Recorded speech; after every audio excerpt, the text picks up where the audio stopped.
সুপ্রিয় দর্শক, আসসালামু আলাইকুম। সাবিয়াস রেসিপিতে আপনাদের স্বাগত। আজকে আমি দুধ পাকন পিঠা তৈরি করব, একদম সহজভাবে। যে কেউ কিন্তু তৈরি করতে পারবে, আর খেতে হবে কিন্তু অসম্ভব মজার, একদম মুখে দিলে মিলিয়ে যাবে। চলুন তাহলে আজকের একদম সহজভাবে পিঠার রেসিপিটি দেখে নিই। আজকের পিঠার জন্য আমি প্রথমে পিঠার ডো তৈরি করে নেব।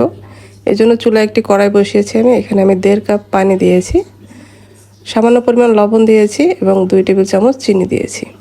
এখন এটা জাল করে একটা বলক তুলে নেব। যখন পানিতে বলক চলে আসবে, এখানে আমি 1.5 কাপ ময়দা নিয়েছি। আমরা যতটুকু পানি দেব ঠিক ততটুকুই ময়দা দিতে হবে। এখন আমরা এটা নেড়েচেড়ে সুন্দরভাবে মিশিয়ে নেব পানি আর ময়দাটা। তারপরে দেখবেন খুব সুন্দর একটা ডো তৈরি হয়ে গেছে। আমরা এটা এখন নামিয়ে নেব। নামিয়ে এটা কিছুটা ঠান্ডা করে নেব। একদম পুরোপুরি ঠান্ডা করব না, হালকা গরম থাকা অবস্থায় আমরা এটা মথে নিতে হবে। খুব মসৃণভাবে এটা আমরা মেখে নেব। তারপর এখানে আমি একটা ডিম নিয়েছি, ডিমটা একটু ফেটিয়ে নেব। তারপর এখানে আমি যতটুকু লাগবে আমার ততটুকু ডিম দিব। অনেক সময় দেখা যায় ডোটা শক্ত হলে এটা পুরো ডিমটাই লেগে যায়, আবার ডোটা যদি নরম থাকে তাহলে কিন্তু পুরোটা লাগে না। আমার আজকে ডোটা তৈরি করতে পুরো ডিমটা কিন্তু লাগেনি, কিছুটা রয়ে গেছে। এখন আমি এখানে 1 টেবিল চামচ ঘি দিয়েছি। ঘিটা দিলে ডোটা কিন্তু একদম খুবই মসৃণ হবে, আর পিঠাটাও অনেক বেশি সুন্দর হবে, আর সুন্দর একটি ফ্লেভারও আসবে। ঘিটা দিয়ে আমরা খুব সুন্দরভাবে কিন্তু এটা মেখে নিব। এই তো আমার এটা মেখে নেওয়া হয়ে গেছে। ডোটা কিন্তু খুবই সফট হয়েছে। এখন আমি পিঠা বানাতে চলে আসলাম। এই ডো থেকে আমি কিছুটা পরিমাণ ডো নিয়ে এইভাবে হাতের সাহায্যে একটু লম্বা আকার করে নিব। এইভাবে আমি এখন সবগুলো এইভাবে করে নিব।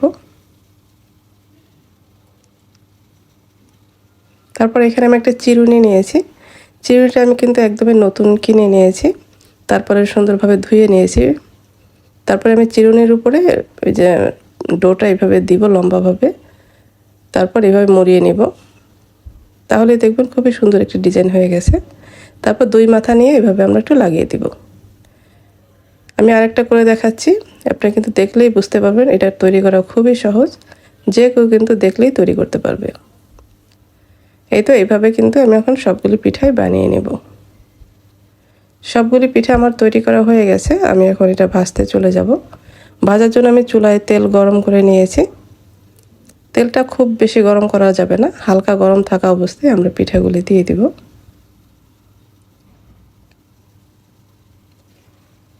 আমার কড়াইটা যেহেতু বড়, আমি সবগুলি পিঠার কিন্তু একবারেই ভেজে নিব। পিঠাগুলি দেওয়ার পর আমরা কিছুক্ষণ ওয়েট করব। তারপরে এটা কিন্তু আমরা উল্টে দিব। সাথে সাথে কিন্তু উল্টে দেওয়া যাবে না, বা নাড়াচাড়াও করা যাবে না, তাহলে কিন্তু পিঠাগুলি ভেঙে যাবে। এখন আমরা এটা উল্টে পাল্টে একটু সময় নিয়ে ভেজে নিতে হবে। পিঠাটা ভাজার পরে কিন্তু খুবই মচমচা, একদম ক্রিস্পি হবে। আর একটু সময় নিয়ে ভাজলে পিঠাটা সুন্দরভাবে কিন্তু ভিজবেও।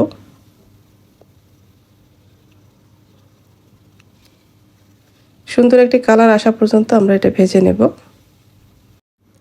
পিঠাগুলি আমার ভাজা হয়ে গেছে। আমি এখন পিঠাগুলি তেল থেকে তুলে নেব।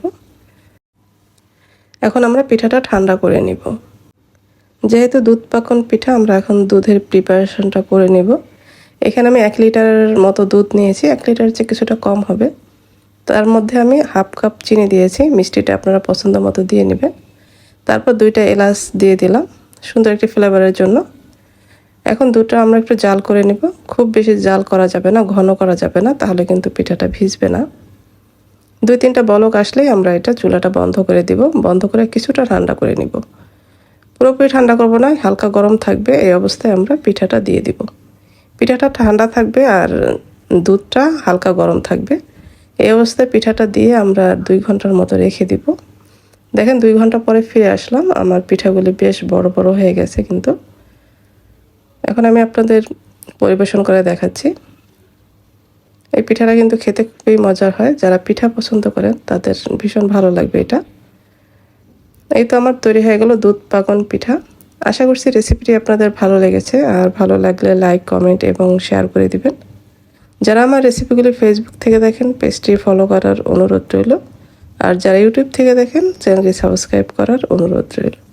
সবাই ভালো থাকবেন, পরবর্তী রেসিপি দেখার আমন্ত্রণ রইল। আজকে এ পর্যন্তই, আল্লাহ হাফেজ।